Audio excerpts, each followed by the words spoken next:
NASCAR Netflix gets renewed for a season 2. NASCAR's considering big changes to the car ahead of Talladega, and plenty of comers and goers on my power rankings this week.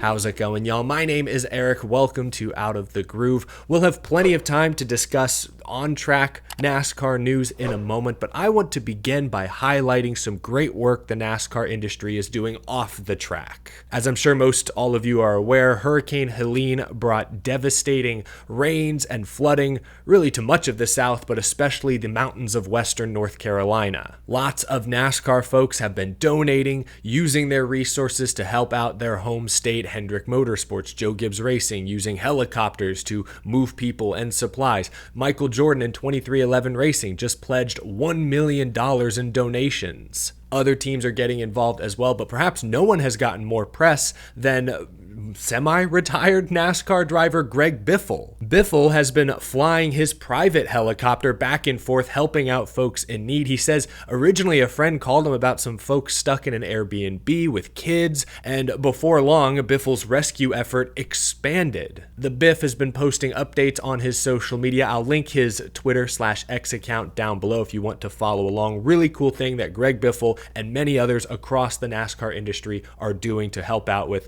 hurricane recovery. Now, NASCAR's Netflix show Full Speed was just renewed for a season 2. More on that and more in just a moment. This episode is sponsored by my friends at Forney Industries. Forney Industries is a leading name in the world of welding and metalworking and have been in business since 1932. Whether you're a welder by trade or a weekend warrior, Forney has you covered with high-quality products that help you get through the entire project. Forney focuses on quality, customer satisfaction. Their equipment is tough, durable, built to withstand difficult conditions. And for you automotive enthusiasts, Forney offers a wide range of welding solutions tailored specifically to the demands of automotive creation and repair. So gear up for your next project. Head to forneyind.com. That's forneyind.com. Link in the description as well. Check out their extensive lineup of welding and metalworking products. Thank you to Forney Industry for sponsoring the show. NASCAR has expanded their relationship with the production company Words and Pictures.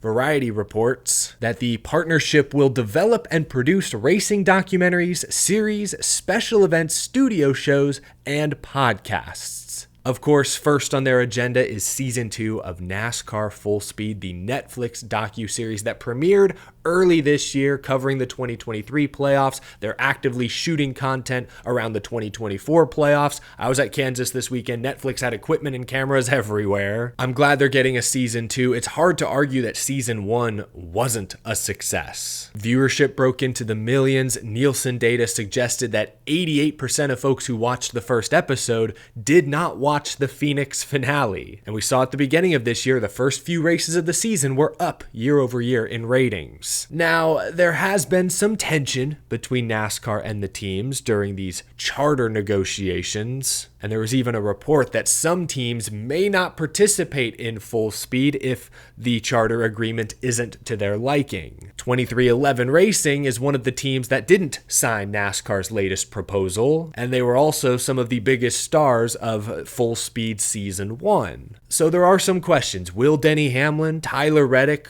participate? For what it's worth, when I was on pit road post-race at Kansas, I was talking to Denny Hamlin. He then got pulled away pretty quickly with folks saying, hey, we have to do Netflix next. So I know Denny Hamlin, he owns 2311, but he drives for Joe Gibbs. Joe Gibbs did sign the charter proposal, so maybe Denny Hamlin, the driver, has to do the Netflix show, at least the bare minimum, or maybe he reserves the right to pull his footage if by the end of the season he's still not happy with the current deal. So we'll see, but absolutely saw a lot of Netflix equipment and cameras at the track this weekend, hoping Season 2 is as fun to watch as Season 1 was. There was also a lot of chatter around some proposed Aero changes to the car ahead of this weekend's race at Talladega. Bozi on Twitter is calling it the Mohawk, and honestly, I think that's a very fitting name. You can see there's a long rail going from the back of the roof all the way onto the front windshield. I also heard there may be some changes coming to the roof flaps as well, but I'm not sure. This wouldn't be the first weird bar or panel added to the cars at Talladega in recent years. I mean, remember the wicker bill on the back of the giant spoilers at the end of the Gen 6 era? Or remember the sort of wicker bill on the roof in the early 2000s?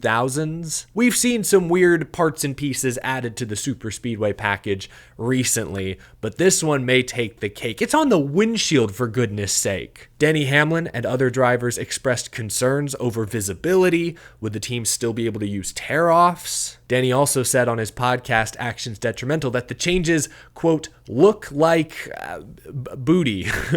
I don't disagree, but I need to see it in action first before I form a strong opinion. Now, this change is just proposed. NASCAR has not yet confirmed that this new rail will be included this weekend at Talladega. They've got to make up their minds pretty darn fast. They could decide today, yay or nay, but it hasn't been made official yet. Obviously, this change is made for safety reasons. Just this summer alone, we've seen blowovers at Michigan, Daytona. NASCAR wants to keep these cars on the ground. Drivers were asked at Kansas about these proposed changes. Daniel Suarez said NASCAR has to make the call when it comes to safety. Let's see how it goes. Honestly, when it comes to those kind of things of safety, I just let NASCAR do their thing. When it comes to that, they're way smarter than drivers. Drivers, sometimes we try to give our opinion too much, and half of the time we don't know what the heck we're talking about. We just want to talk.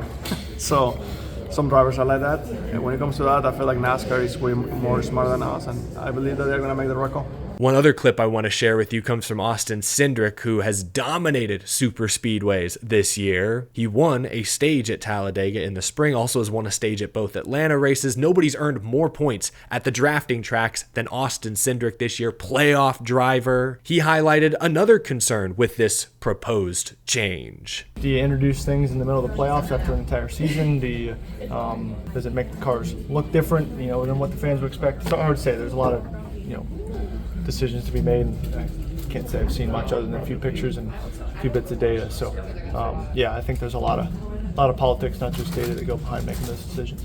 It makes sense that the driver who's dominated this style of racing this year would be wary of any Aero changes. I'm not sure that this one change is going to take away Team Penske's super speedway advantage, but he mentions the politics there. If I'm Ford, I would not be a fan of this change. Ford has been so good at the super speedways this year. This may not make a huge difference, but that it could make any difference should make Ford a little concerned. Talladega this weekend is arguably the most important super speedway race of the season, from a points perspective at least. I get both arguments. Obviously, safety is important. Anytime a car is lifted off the ground, it's dangerous, especially, God forbid, one of these cars heads towards the catch fence. That puts a lot of folks in danger. But at the same time, from a competitive standpoint, I don't like adding a major Aero component before such an important playoff race. I'm all for making the teams and drivers a little uncomfortable, but it's another thing to throw them for a loop just a few days before a crucial playoff race. You see what I mean? If they wanted to include something like this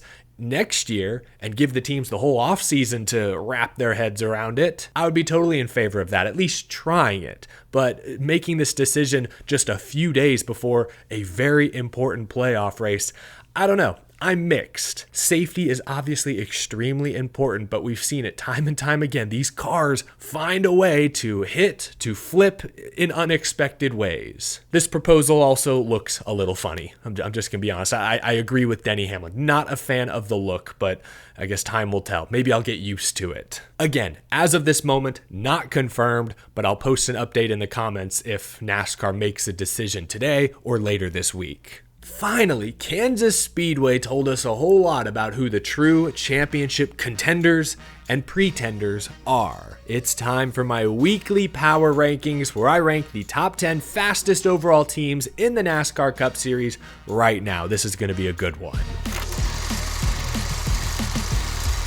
I'm not ready to put this guy anywhere near my top 10, but I do want to give a shout out to Zane Smith. His rookie season was off to an all-time awful start, but in the 8 races since the Olympic break, his average finish is 14.75. Another top 10 this weekend at Kansas. Zane Smith showing signs of life second half of his rookie season. Give him a round of applause for that. But now let's get to the top 10. At number 10, I guess I'll put Joey Logano here. Finished 14th, mostly overcame a pit road issue, though it concerns me the car seemed to get worse throughout the race, though that may have been due to dirtier and dirtier air. I'll give Logano the 10 spot because his car did fire off with a lot more speed than I expected. Ran top 5, contended for the lead. We have not seen that from Penske at intermediates this season. I'll also put Logano here because he should be really fast at Talladega. He should be in contention for the win. It pains me to do this, but dropping all the way to number 9 is Tyler Reddick. 3 straight finishes of 20th or worse, and it's not because he's crashing out. Cars just aren't that good. At best, he's showing fringe top 10 speed, like at Kansas, where granted, a rough restart late got stuck behind Keselowski, cost him a lot of track position. But we're now 4 races into the playoffs, and Tyler Reddick, so good in the regular season, has only earned 11 stage points, and much of that was because the team stayed out at Bristol. He's also dropped to 4 points below the cut line. I don't know what to make of Tyler Reddick. We can't trust him to be good at tracks he's been good at. Tyler Reddick at 9. Denny Hamlin drops to number 8, mainly because of the pit crew. I think Hamlin had top 3 speed at Kansas, but that was one of the most pitiful pit road performances I've ever seen. Losing 10 plus spots almost every trip down, leaving a wheel loose and falling all the way to the back. You can get away with maybe 1 mistake, but not 2, not 3, not 4. Was this just one bad race? Is this a sign of more bad things to come? Is Denny Hamlin flustered, distracted? We're going to a super speedway and then a road course. He has an average finish of 28th at drafting tracks this year and 26th at road courses. I'm worried. I have Ross Chastain at number 7. He was the lone playoff driver on my list last week. I have to move him up. Fun fact, he's earned the 2nd most points in these playoffs, only behind Alex Bowman, so it's a shame he just missed out on the cut. He could be making a huge run right now. 4 top 10s the last 5 races. He's not in the playoffs, but he's reminding everyone that he is a true contender. Ross Chastain at 7. At number 6, I've got Chase Elliott. I want to give Chase a shout out. That engine issue in practice and qualifying could have derailed the entire weekend. Elliott was forced to start last, narrowly missed that big crash on lap 1. He only earned 2 stage points. That's not great, but that's on the team. Chase Elliott did his job, slowly but surely, safely working his way towards the front. He wound up finishing 9th. He's still above the cut line. Not a great day, but the driver did his job. Chase Elliott at 6. Leapfrogging Chase Elliott this week in my power rankings is Alex Bowman. Fun fact, Alex Bowman and Chase Elliott have the same average finish in these playoffs, 9.5. The difference is that Alex Bowman has led laps in nearly every race. Chase Elliott hasn't led a single lap. Alex Bowman has also earned stage points in every single stage these playoffs. Bowman is just relentless. He's not usually the fastest car. He's usually in that 5th to 10th range, but he's not making mistakes. They're getting stage points. They're getting the finishes. There's so much confidence with this 48 team right now. Alex Bowman in the top 5. 3 straight Hendrick cars. William Byron at number 4. I think he had the smoothest day of any playoff driver at Kansas. Qualified good, ran good, earned more stage points than anyone. Won a stage, I believe, for the first time since like May. Finished 2nd. It's only 1 race. And the reason I had Byron at 9 last week is because he struggled with inconsistency this summer. But they put together a fantastic race at Kansas. You got to feel good, especially if they get through to the round of 8, because there are 2 more 1.5 miles en route to Phoenix. William Byron at 4. Top 3. Jumping back onto the podium is Ryan Blaney. Back in the spring, none of the Penske Fords finished in the top 10. This weekend, they all earned stage points. Ryan Blaney finished top 5. Sure, he caught a break with the Kyle Busch caution, saved them from a big mistake on pit road, but speed-wise, Blaney was top 5 most of the day. Really encouraging to see that kind of speed at a 1.5 mile track. We know he's good at super speedways. He's won at the Roval. I like the way these next few weeks line up. Ryan Blaney at 3. Top 2, no change. Another top 10 for Christopher Bell. His average finish is 7.5 in these playoffs. Led 122 laps, pit crew looked fine, loved the strategy calls to get track position. I didn't love Christopher Bell skidding into the wall numerous times. Some of those incidents cost him important track position. It's why he finished top 10, not top 5. Some small mistakes. I love the speed overall. Christopher Bell at 2.